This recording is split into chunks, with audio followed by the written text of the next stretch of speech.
Welcome to Making It Last, where we share ideas to help families tackle major issues. I'm your host, Regina DeMeo, and with me today is Pia Valdivia, who's written 2 children's books recently. Thanks so much for being here, Pia. Thank you so much for having me. Absolutely. So, I just love The Pranks of Harold, which was your first work. Yes. Right? And why did you choose to self-publish? I decided that I wanted to have a chance to have complete control over this entire process, and I wanted to preserve some of my artistic rights when it came to the book. This is the first book in like a 3-book series. Okay. And I wanted to have the opportunity that at some point later in time, if I would not want to have these books out there anymore, that I could sort of make that decision. Right, so if you sold the rights to the publishing company, you would lose control. Yes, exactly. Makes sense. And was that process hard to self-publish? The process itself I didn't feel was particularly difficult. I think there's a lot of research that you would need to do. I would say there are definitely other aspects of putting together a book, I think, that are a lot more challenging than just the publishing process. So this really brought out a creative side for you. Yeah, it definitely did. It was something entirely different that I had never done before, but something that really, really mattered to me and that I wanted to share. So what is The Pranks of Harold about? The Pranks of Harold chronicles the childhood pranks of a little boy.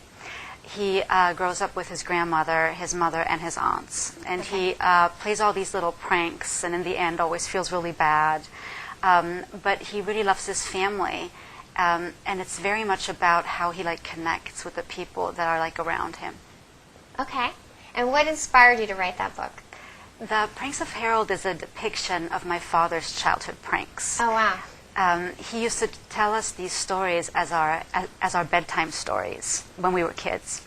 Oh. And being more of a quiet child, I really enjoyed how expressive he was when he was telling us all of these stories.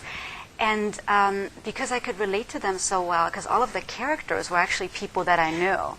Right. That made it really, really special for us. And I wanted to take these stories and then put them together and also share them with other kids. Now, when you were working on the project, did you tell your dad you were working on this? No, I didn't. No. Wow. So it's a complete surprise. Yes, it was. It was. So how did he react when he got a copy of the book? Oh, he was so moved. He was really moved. He asked me why I decided to pick these stories and to basically write about them. And I told him that they made such a huge difference in my life and just had so many wonderful memories. And I wanted to share those memories, and I wanted them to live on. That makes sense. So how long was this process from the time that you decided, okay, I'm going to write this book, to the actual printing copy that you had with you? How long does that take? It took me about 10 months. Okay. And it's the kind of process where I think when you start out, it seems like something fairly simple. But then as you sort of move along, you sort of see that it's actually something that does take a while. And actually going through it, I developed a completely new appreciation for actual children's books. No, I could see that. So you didn't do the illustrations yourself? No, I didn't. I had to find someone that could do them for me. I do a lot of mapping and a lot of sketching, but I couldn't draw to that level. And that's actually one of the pieces that is also a bit tough, because you want to find someone who shares the same vision you have. Right. And because this was, for me, something that was very, very close to my heart, I wanted all of these different drawings to come out the way that I saw them. So how did you find an illustrator that you could work with? I actually went through a couple of different people. And there's actually a couple of different styles when it comes to drawings. And I wanted somebody who understood that I wanted this to be very much 1950s, that I wanted this to be something incredibly classic and slightly different from what you currently see. And after going through a couple of different people, I was able to find someone who actually understood what I was trying to do with this book. That's great. And he's not even local, right? My understanding is No. he's overseas. Yes, yes. So you have not actually met this person? We have actually never met in person, no. Wow. So, which was also kind of fun to go through that. And it's amazing that you can develop such sort of closeness with somebody, although that person does not even live local. Well, I mean, that's a huge leap of faith that you're making. You're giving this person money, you're entrusting them to, like, do this project for you, and then you just have to wait to get the final product. But you were happy with the final product. Oh, yes, very, very much so. And how did you send him pictures of what you wanted or sketches? It was a lot based on childhood photos, older pictures. Okay. I would a lot of times write out what I would want them to look like, and I would do some of the sort of sketching that I could personally do, and then I would send him all of those ideas, and then he would sort of come back with, is this what you're thinking? And that's why I think it matters so much that there's somebody that can basically relate to what it is that you're actually trying to do, like as a whole with this. Right. Because then you do build that kind of rapport. Oh, absolutely. And, I mean, the illustrations are really beautiful, and you're right, there's a total range out there in, like, how different styles are coming across. So finding that right person, I'm sure, took a lot of work. Yes, for sure, yeah. And, I mean, the other piece, like, where did you finally decide to self-publish? Was it through Amazon.com? Yes. Amazon.com owns another company called Create Space. Okay. And I was able to work with them. And then they would sell all my books through Amazon.com, but they're also available at Barnes & Noble. Oh, okay. So, I mean, you didn't do it for any monetary reasons. Like, this was a labor of love for you. Yes, it was. It was. But do you think that you've recouped at this point the cost of what you put into it? Yes, I did, for sure. I would say that to me what really mattered was that all of the proceeds would actually not go to me personally, but would go to another place that I would basically select. And I've selected two different places that would receive the proceeds from those books. That's great. So my understanding is there was a little girl that contacted you, or I mean, someone got a copy of the book and wanted to actually meet Harold when they were in Vienna. Is that right? Yes. There was a young doctor who lives in Washington, D.C., and he bought my book for his young daughter. And apparently they read that book every night. And at some point he wanted to take her to Salzburg, Austria. Okay. And I think the intention of that trip was he wanted to show her different sites related to the sound of music. But apparently all she wanted to see was the sights of the pranks of Harold. So he contacted my dad and he said, would you be willing to show us around if we came from Vienna to Salzburg? So my father said yes, and he then picked them up and he showed them around, and he basically walked them through all the different sites in the book. And he later sent me photos of that visit. And it was so moving to see that the same childhood stories that made such a difference for me were now having this impact on this little girl. And it just was a wonderful way for this to come full circle. And how did he feel about the whole thing? Oh, he was just thrilled, absolutely thrilled. That's really sweet. And what does your family think overall about this project that you did? Well, they certainly really like it. There was a bit of an element of looking at, the drawings, the stories. Some of them would say, well, do I really look like that? Is that really me? Is that how you see me? But everybody really loved it. That's great. And now you've just done a new piece, am I right? Yes, I have. I have just published Gina the Gymnast. And maybe you can tell me a little bit about what inspired you to do that one. I was at an alumni event at Georgetown University, and I happened to run into you. And we got chatting, and I mentioned to you that I'm writing these books. Right. And then you told me that there was something that you really wanted to do. And we decided to get together and map out how we could do something that would sort of fit what you would like to do with your story. Yeah, well, I have to tell you that, it was my son's idea to have this story done, and the publishing world has changed so much. I mean, a lot of publishing companies don't even want to deal with you unless you're working through a lit agent. A lot of lit agents don't want to deal with children's books because you don't make any money off of children's books. And all the time involved with researching how to self-publish and then finding an illustrator. And here in the U.S., there's some, very expensive illustrators, whereas if you outsource it overseas, it becomes a lot more doable, especially when you're not doing it as a money-generating endeavor. So when I started talking to you about all of the details and what you went through, I was like, this is the only way this project is going to get done, right? I just don't have all of the time and energy to start from scratch and reinvent the wheel. And so it was really just serendipity that I met you when I did, and then you were able to help me finish this project. So maybe we can take a short break, and then I'm going to let you ask me some questions. How does that sound? That sounds great. Great. So we will take a short break, and then we will be right back. Michael Adams? Here. Michael Adams? Here. Michael Adams.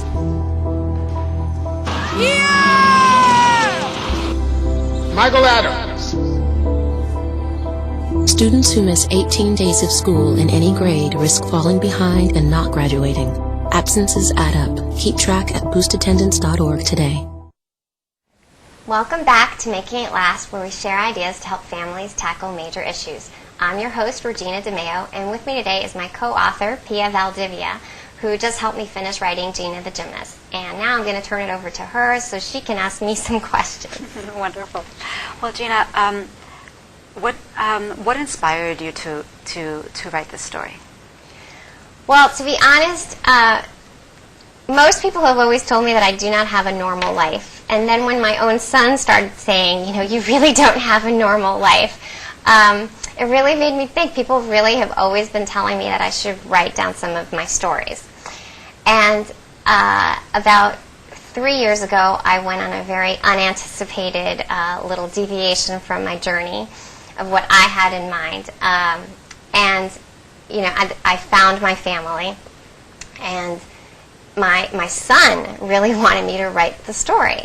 And it was very emotional. It's still very emotional. So I would one day like to write the more adult version, which is very seedy, kind of like a soap opera. But until I calm down and get to a better place, I'm not really ready to write the adult version. And so Preston's idea of writing a children's story, which seems a lot easier, it's a much shorter, sweeter story, that seemed a little easier to digest. So can you tell us a little bit about the overall premise? Yeah, well, it's very funny because a lot of people don't know that side of me when I was a gymnast. But I actually started off as a gymnast. I was a national rhythmic gymnast, and I traveled all over the United States. I was in the top 20 of the country. I got to go to the Olympic Training Center. So there's this part of my life that, obviously those that didn't know me in the first 20 years, they wouldn't know about that side of me necessarily.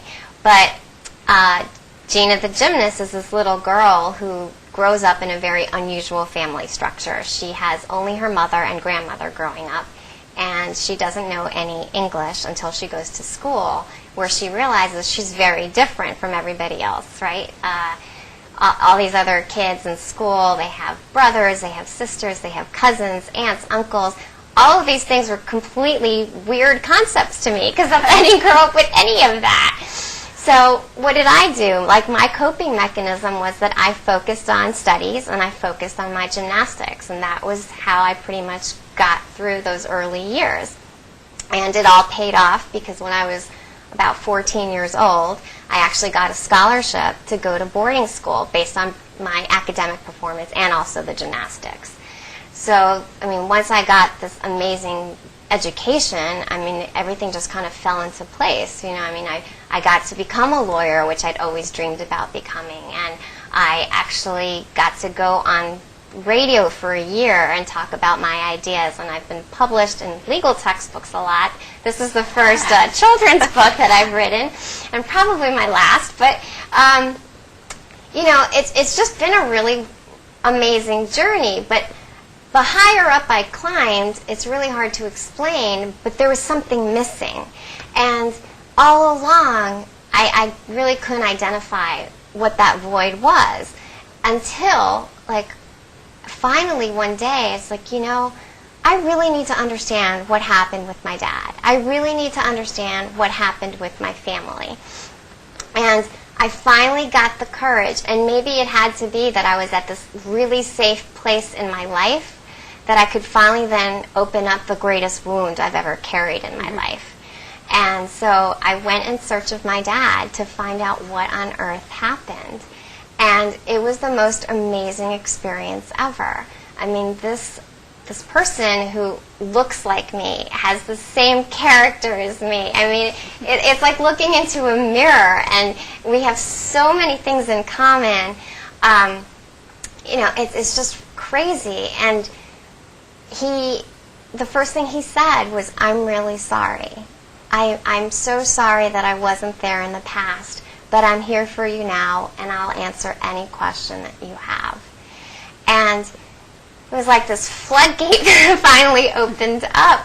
And through my ongoing relationship with my dad, I've developed an amazing relationship with my two brothers.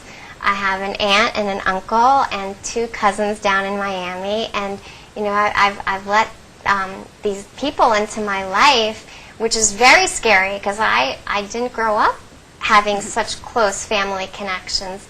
And they finally filled that void. And so the point of the story at the end is that little Gina the Gymnast, despite all these awards and trophies that she was desperately out there searching for, the one thing she really wanted was her family. And so I want kids to know that you can go and do whatever you want to do, and you should pursue every dream that you have. But don't ever forget the importance of families, because that's really what has grounded me, and that's really what has finally brought me such joy. So in terms of the overall book, this is your main message that you wanted to share? Yeah, it's kind of funny because I do family law, and I've been doing family law for the last 15 years. And some people have always asked me, why would you go into family law? It's so heartbreaking. But I don't really see it that way. It's a family that's restructuring, basically. And just because you now have two different households doesn't mean that it's a broken family. It's all in your attitude and how you deal with it. I never felt like I came from a broken family, right? And that didn't hinder me from doing every single thing I ever wanted to do. And so these children, I really want them to understand that, grown-ups make mistakes. We all make mistakes. And parents, it's a hard thing for kids to realize, but they're just human beings, and they're not perfect. And sometimes my clients, they don't filter properly, and they'll go through a little period of depression because things didn't work out the way they expected it to. None of us walk down the aisle expecting to get divorced, right? That's not the love story I plan to write for my son. But he knows without a doubt that he has two parents that love him, that we were in love when we got married and had him, and that we still work together for his best interest. And it's not a shocker to me that you were there when we had the book party, and it was also my birthday party. I toasted to my ex-husband, right? Not a single person in that room batted an eyelash, because everybody knows that I love that man. I wouldn't have married him if I didn't love him. He was my best friend, and it didn't work out. But okay, we have this amazing child, and I just wish people would see it that same way, because that's what children need to learn from their parents, that, you will suffer a setback, and it might not work out the way you intended it to, but you just keep moving forward. You don't let setbacks get you to the point where you're so depressed and you can't move forward, and you never go out there and try to find love again. That's a depressing message to give to a child. So you've got to piece it together, and you've got to go back out there and show kids that, life is about love and loss.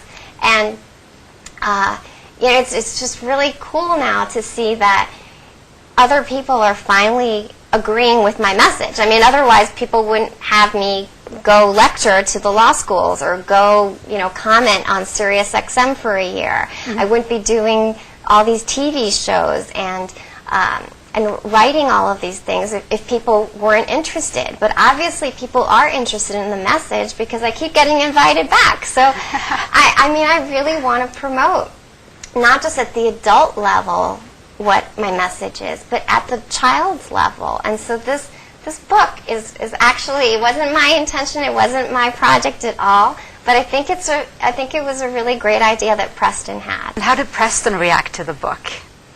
Well, that's really funny, because Preston is not as effusive as I am, and we went through the pictures and everything, and then he went back and read the dedication. Obviously, the book is dedicated to him, and I said, this is dedicated to my son who's taught me so much about life and love. And he said, yes, now I have my proof.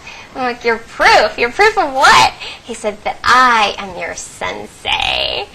I said, oh, okay, sensei. I'm glad you have your proof now. And then it was really sweet. He goes, just so you know, you're my samurai. That is so cute. Well, since this is something, I guess, slightly different from all the other different things that you have done, how did your colleagues react to the book? Yeah, I think, I have to be honest that some colleagues in the last couple of years have questioned a lot of the things I've been doing. Like, what is she thinking, right? The blog is very, very open and personal. And this book is obviously very open and personal. And that's not the way lawyers are trained. Lawyers are trained to, be in control. We ask you guys questions. We expect answers, but don't ask us questions, right? That's not the way it works. We take your story and we manipulate the facts to get the outcome that we want. That's how we are trained. So for my colleagues to see me open up so much in a very public way is hard for them to digest. And all I can say is you have to go with your gut. And for me, I've noticed that people are choosing me because I am so open, because they can relate, because they like the fact that I've been through a divorce and picked up all the pieces and moved on. They like that I'm not just telling them to share custody, I've actually lived it. So I have found that my clients, they like that openness about me. So I'm just going to go with it. And, my colleagues, either one day they're going to, understand or not. But a lot of them have, actually. And a lot of them have really enjoyed seeing me come out of my shell more. Not that I really was in a shell. But more importantly, I think that what I've found so amazing is the support I've gotten from all these people that have been part of my life for so long. So all of my alma maters, the boarding school has been very supportive of this endeavor. And, you and I never would have met if it wasn't for Georgetown. And now Georgetown is doing a book party for us, right, which is being hosted by U.S. Trust. And, they're inviting all of the D.C. Georgetown alum that are part of the, the club. And, they're so supportive. They're helping to raise awareness. I mean, 10% of the proceeds will go to the scholarship that gave me, my biggest break in life. And I'm going to go meet with them next week up in New York, and hopefully they'll also do a book party up there in New York.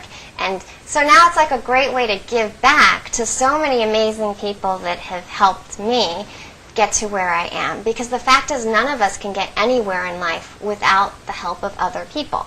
And it's kind of like this moment where I'm finally connecting all the dots in my life, and all of these people from 20 years ago are coming back. And even on Facebook, if they repost that we've published this book, and on LinkedIn if people share the information. And the only way the book is going to sell is if people actually talk about it and there's buzz about it. And people are amazing. They're writing recommendations, and they're sharing the information, and they really, I think they want to share the story because it's so inspiring. It's not, to be honest, I would not have picked Gina the Gymnast as the title, right? And so you're the best excuse ever because you picked the title. It wasn't meant to be a story about me. For me, it was supposed to. When I originally wrote it, you remember, I wrote it from Preston's perspective, or I was trying to write it from Preston's perspective, and yet you realized that the story wasn't going to work that way because there's a whole part of my life that he wasn't there for, so we couldn't bring that piece of my life in if I just wrote it from his perspective. And so, you know what, if people want to say that it's super, self-promoting, I honestly don't care. What I've learned through my gymnastics, actually, I learned this early on. People will always be envious. People will always be jealous and wonder, well, why does she get to do this and not me? I've been growing up with this my whole life. And I finally got to the point where I'm like, you know what? I just don't care. There will be negative people. And one of my psychologist friends said something very interesting the other day. She said, you know who your true friends are? The ones who are not there when you're down and want to help you, because that's like something that most people will want to do. It's those that will celebrate when you actually have a success. And she's totally right. Because there's few people that will actually, like if you find a relationship or if you do something great at work, will be like, hey, let's go have a drink and celebrate, right? Most people, unfortunately, default to, how come she gets that promotion and not me? And that's about them. And it's not at all about you. And it's a harsh lesson to learn. But, I choose to cut negativity out of my life and focus on the positives. And there's just a lot of positive things that have happened in my life. And now this book is kind of like the culmination of that. And meeting you and having all of these people support our efforts, it's been an incredible experience. And you told me that. You told me from the beginning, this is going to be something really positive. You're going to enjoy seeing your life kind of come into, full picture in this story. And you were totally right. So thank you so much, because it's really been a great experience. Well, thank you. I had a wonderful time, and I think it's a really, really beautiful story. And I can't wait for us to be able to share it with even more people. Absolutely. So if anybody wants to write into us, I'll take the hit and be the one to filter. But you can feel free to contact me at genxmarty@gmail.com. And of course, if you have any show ideas or would like to be a guest in a future episode, please feel free to contact me. And thank you so much for tuning in. We will see you next week on Making It Last.